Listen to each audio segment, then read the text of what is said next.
भरोसे की भाषा।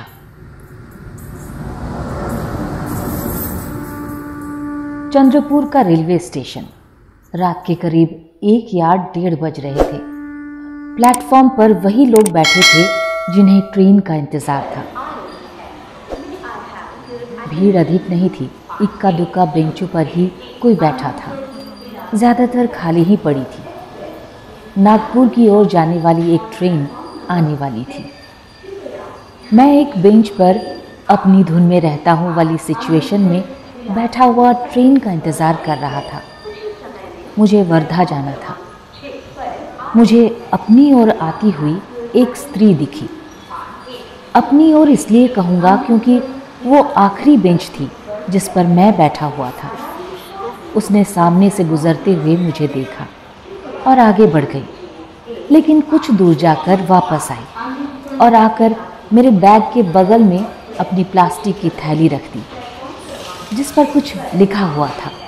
शायद वो किसी क्लोथ स्टोर या साड़ी शोरूम का नाम होगा, लेकिन हिंदी में नहीं था, इसलिए मुझे समझ नहीं आया कि क्या लिखा था।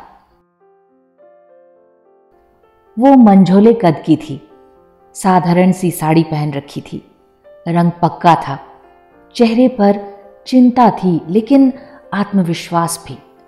वो बार बार साड़ी के पल्लू से अपने चेहरे पर आया पसीना पोंछ रही थी।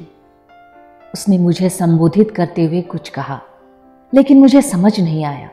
उसकी भाषा तेलुगु तो नहीं थी, तेलुगु होती तो मैं समझ जाता, शायद कन्नड़ थी।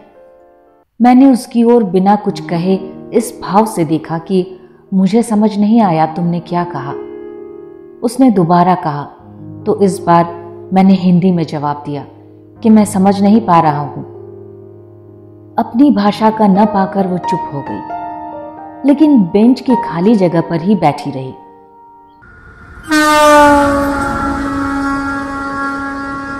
थोड़ी देर में ट्रेन आ गई। मैंने अपना बैग उठाया और सेकंड क्लास की ओर बढ़ गया।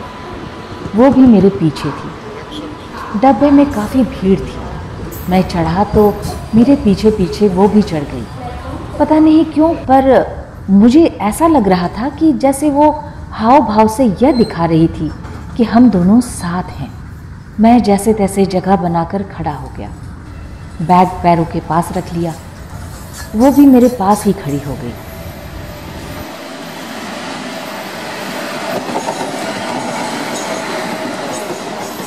ट्रेन चल पड़ी। डब्बा खचाखच भरा था। हमारे आसपास और भी लोग खड़े थे। वो बार बार मेरी ओर देख रही थी, शायद उसे कुछ परेशानी थी। उसकी आंखों में पीड़ा दिख रही थी। मुझे समझ में नहीं आया कि क्या करना चाहिए। मैंने अपना बैग थोड़ा आगे सरकाया और दोनों हाथों से लगेज रखने वाली लोहे की पटरी को पकड़ते हुए थोड़ा उस ओर झुक गया। वो मुझे ऐसा करते हुए देखकर मेरी बाह के नीचे से निकलते हुए मेरे सीने के सामने आ गई।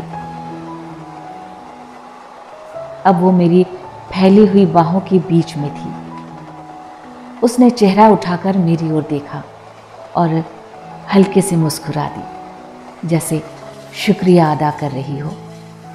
उसकी आंखों में निश्चिंतता दिखी। मैंने कुछ नहीं कहा। ट्रेन अपनी गति से चल रही थी। उसके और मेरे बीच में बस मामूली सा फासला था। कभी कभी नींद की झपकी आती तो उसका माथा मेरे सीने से आ लगता। जैसे ही जागती तो संभल कर फिर से खड़ी हो जाती और मेरी ओर ऐसे देखती जैसे मैं उसका कोई अपना हूँ। वक्त ऐसे ही बीत रहा था। धीरे धीरे ट्रेन की गति धीमी होने लगी। शायद वर्धा आ रहा था। मेरे सामने की एकल सीट से एक व्यक्ति खड़ा हो गया। शायद उसे उतरना था। मैंने फुर्ती से वहां अपना बैग रख दिया और उसे इशारे से कहा कि बैठ जाओ। वो बैग अपनी गोद में रखते हुए खाली सीट पर बैठ गई और थोड़ी जगह बनाते हुए मुझे वहां बैठने का इशारा किया।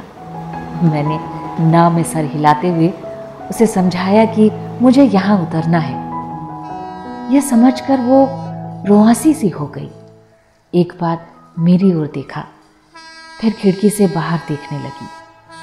स्टेशन आ गया था। ट्रेन ठहर गई। उतरने चढ़ने वाले शोरगुल कर रहे थे। मैंने उससे इशारे से अपना बैग मांगा। उसने बैग मेरी ओर ऐसे बढ़ाया जैसे नहीं चाहती कि मैं यहाँ उतर जाऊं।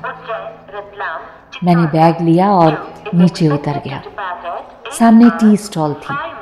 मैंने 2 कप चाय ली और 1 कप खिड़की से उसकी ओर बढ़ा दिया। उसने हाथ बढ़ाकर कप ले लिया।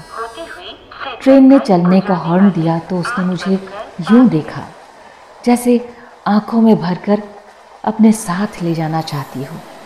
ट्रेन धीरे धीरे आगे सरकने लगी। मैंने अपना हाथ हिलाया। वो पूरी कोशिश से मुझे देखती रही जब तक मैं उसे दिखता रहा। धीरे धीरे दूर होती हुई उसकी आंखें जैसे कह रही थी, क्या कुछ देर और साथ नहीं चल सकते थे? मुझे नहीं पता कि उसे कहाँ जाना था और उसे नहीं पता कि मैं कौन हूं। उसने मुझ पर भरोसा किया। हम दोनों एक दूसरे की भाषा नहीं जानते थे, पर हमने भरोसे की भाषा में बात की। जहां दिनों दिन भरोसा भय में तब्दील हो रहा है, ऐसे वक्त में किसी पर किसी का भरोसा करना भी एक बहुत खूबसूरत और स्मरणीय घटना है। ऐसी ही घट रही कहानियों में से एक कहानी, भरोसे की भाषा।